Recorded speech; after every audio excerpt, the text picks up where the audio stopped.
चंद्रयान 3 का सपना क्या टूटने वाला है? क्या 130 करोड़ भारतीयों के अरमानों पर पानी फिर जाएगा?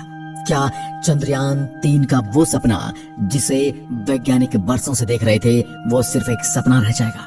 दोस्तों, चंद्रयान 3 के लिए और हमारे लिए एक बहुत बुरी खबर सामने आई है। इस खबर को सुनने के बाद आपको दुख जरूर होगा, क्योंकि अब चंद्रयान 3 को टक्कर देने के लिए रशिया भी स्पेस रेस में शामिल हो गया है। जी हाँ, वही रूस जो भारत का अब तक सबसे अच्छा दोस्त माना जाता है।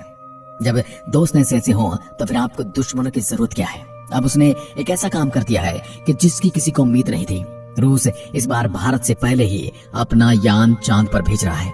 हमारे चंद्रयान 3 के वहां उतरने से पहले ही रूस का कहना है कि वह अपना एक यान लॉन्च करने वाला है और उसे 5 से 7 दिन के अंदर चांद के उसी हिस्से पर उतारने वाला है जहां पर चंद्रयान 3 उतरने वाला है। वहीं हमारा चंद्रयान 3 तो अभी 23 अगस्त को चांद के दक्षिण पोल पर उतरने वाला है, वो भी सॉफ्ट लैंडिंग के जरिए। तो दोस्तों, अब तक हमें लग रहा था कि चंद्रयान 3 साउथ पोल पर लैंडिंग करके भारत दुनिया का पहला देश बन जाएगा, लेकिन रूस अब भारत से इस खिताब को छीनने के लिए इस रेस में हिस्सा लेने वाला है। अमेरिका और पश्चिमी मीडिया ने तो यहाँ तक कह दिया है कि रूस और इंडिया के बीच रेस शुरू हो चुकी है। हालांकि ये अमेरिकन की चाल भी हो सकती है, लेकिन भारत का इतना अच्छा दोस्त होने के बावजूद रूस क्यों हमसे ये खिताब छीनना चाहता है और इस पर रूस ने क्या कहा, उस पर भी हम बातचीत करेंगे। आपको क्या लगता है कि भारत ने 40 दिन लगाकर बड़ी गलती कर दी है, जिसका फायदा उठाकर रशिया अब पहले उतरने का फायदा उठाने वाला है? तो क्या ये संभव है कि जहां पहुंचने में भारत को 40 दिन लग गए, वहां मात्र 7 दिन में रशिया कैसे पहुंच सकता है? आइए जानते हैं पूरा मामला। और क्या रशिया ने इस मिशन को अचानक से लॉन्च कर दिया? क्या 5, 10, 15, 20 दिन में किसी स्पेस मिशन को लॉन्च किया जा सकता है? जानते हैं पूरी कहानी। चंद्रयान मिशन जो कि 14 जुलाई को लॉन्च किया गया था, जिसके लिए ये योजना बनाई गई थी कि वह 23 अगस्त को चंद्रमा के साउथ पोल पर सॉफ्ट लैंडिंग करेगा और ऐसा करके भारत दुनिया का पहला देश बनने वाला था। लेकिन अब मिशन को रूस ने चुनौती देते हुए अपना लूना 25 मिशन लॉन्च करने की बात करती है। इसे चुनौती कहें या फिर एक प्रतिस्पर्धा। लूना 25 रूस का स्पेसक्राफ्ट है जो चांद की धरती पर उतरने वाला है। 10 अगस्त को लूना 25 उड़ान भरेगा और 23 अगस्त से पहले चांद के साउथ पोल पर लैंडिंग कर सकता है। लेकिन सवाल तो यह है कि रशिया ऐसा क्यों करना चाहता है? दोस्तों, अब तक चांद पर कई मिशन ऐसे जा चुके हैं, लेकिन सॉफ्ट लैंडिंग में केवल 3 देशों ने सफलता हासिल की है, जिसमें चौथा देश भारत होगा। इससे पहले चंद्रयान 2 को भेजकर साल 2019 में भारत ने सॉफ्ट लैंडिंग की कोशिश तो की थी, लेकिन वो क्रैश लैंडिंग हो गई थी।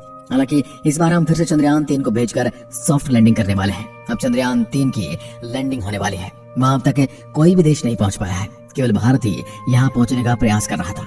और अगर भारत सॉफ्ट लैंडिंग करता है तो चंद्रमा पर सॉफ्ट लैंडिंग करने वाला वह चौथा देश बन जाएगा। साथ ही दक्षिण ध्रुव पर लैंडिंग करने वाला वह पहला देश बन जाएगा। अब भारत के बाद रशिया ने ऐलान किया कि उसका लूना 25 मिशन 10 अगस्त को लॉन्च होगा और अगले 5 से 7 दिन में चांद के साउथ पोल पर सॉफ्ट लैंडिंग करेगा। अब सबसे बड़ी बात है कि दोस्तों कि रशिया ने इससे पहले 47 साल तक वहां पर अपना कोई भी मिशन नहीं भेजा था। उसके बाद से अब तक चांद पर उसका कोई मिशन नहीं आया है। ऐसे में रूस की स्पेस एजेंसी रोसकॉस्मोस भारत की स्पेस एजेंसी इसरो के साथ कंपटीशन क्यों कर रही है? यूक्रेन पर हमला करने के बाद पहली बार रूस किसी दूसरे ग्रह उपग्रह पर मिशन भेजने जा रहा है।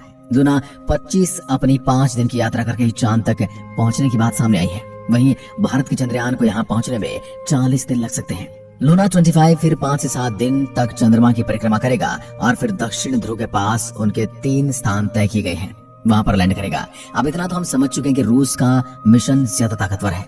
भारत का रॉकेट छोटा था, बजट कम था और ईंधन भी कम लगाना था, और इसलिए हमने कई स्टेप में चंद्रमा के पास पहुंचने की प्लानिंग की है और अपनी सही समय में चंद्रयान उस जगह पर लैंडिंग भी करेगा जो कि हमने तय की है। भारत ने चंद्रयान 3 को बहुत कम खर्च करके इसे चंद्रमा पर भेजा है। बहुत सारा पैसा बचाने के लिए हमने छोटा यान भेजा है। वहीं रूस बहुत सारा पैसा खर्च करके एक बड़ा रॉकेट लेकर उसे पृथ्वी की परिक्रमा के बिना ही सीधा मून पर भेज रहा है।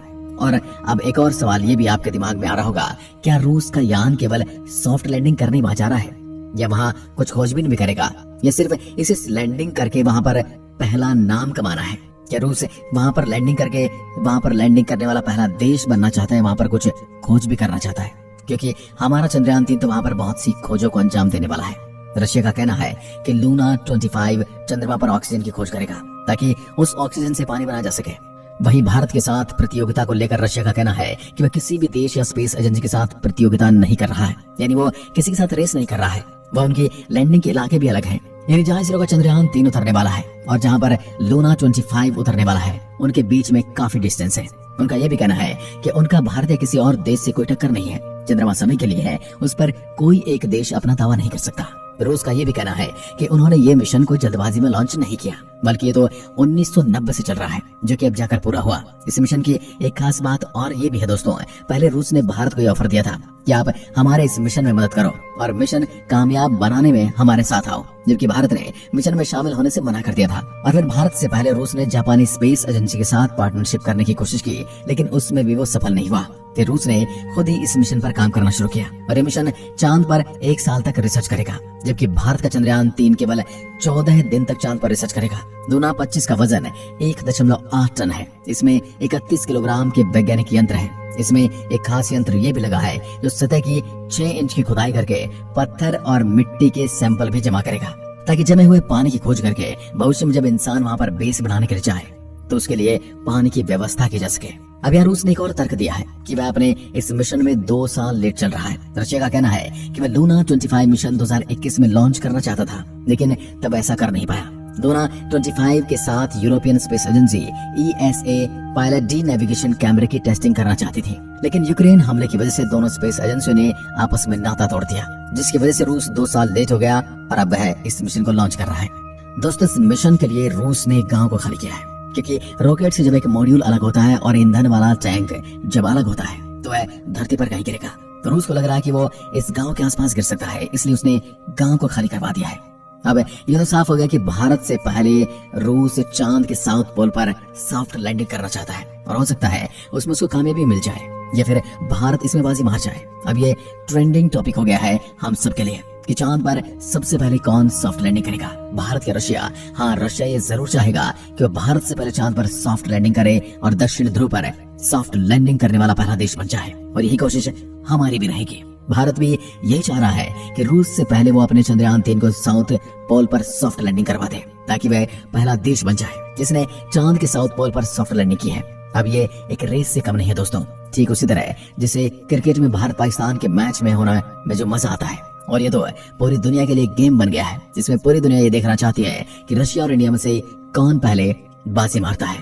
पर हम तो यही कहते हैं कि पहले कोई भी पहुंचे, लेकिन पहुंचकर जिस काम को अंजाम दिया जाए वो सबसे महत्वपूर्ण होता है। आपको पता ही होगा कि चांद पर अनेकों मिशन किए जा चुके हैं। 15-16 मिशन चांद पर अमेरिका कर चुका है। इसके अलावा 24 मिशन चांद पर रशिया कर चुका है, लेकिन भारत ने सिर्फ तीसरा मिशन चांद पर भेजा है। पहले मिशन में उसने चांद पर पानी की खोज की थी और दूसरे मिशन में उसने चांद के वायुमंडल में कुछ ऐसी गैसों का खोज किया है जो आने वाले समय में बहुत महत्वपूर्ण साबित होंगे, और तीसरा यान अभी रास्ते पर है। तो दोस्तों, मायने ये रखता है कि आप वहाँ करने क्या चाहते हो। आप वहाँ पहुंचने से कुछ नहीं होता, वहाँ पहुंचकर आपने क्या किया ये ज्यादा महत्वपूर्ण है। इससे कोई फर्क नहीं पड़ता कि हमारा चंद्रयान 3 इससे पहले लैंड करता है, इसके बाद एक लैंड करने के बाद क्या काम करता है, वो ज्यादा महत्वपूर्ण है। क्या आप भी मेरी बात से एग्री हैं? तो कमेंट में लिखकर जरूर बताएं। एक बार फिर मिलते हैं, तब तक के लिए नमस्कार, जय हिंद, जय भारत।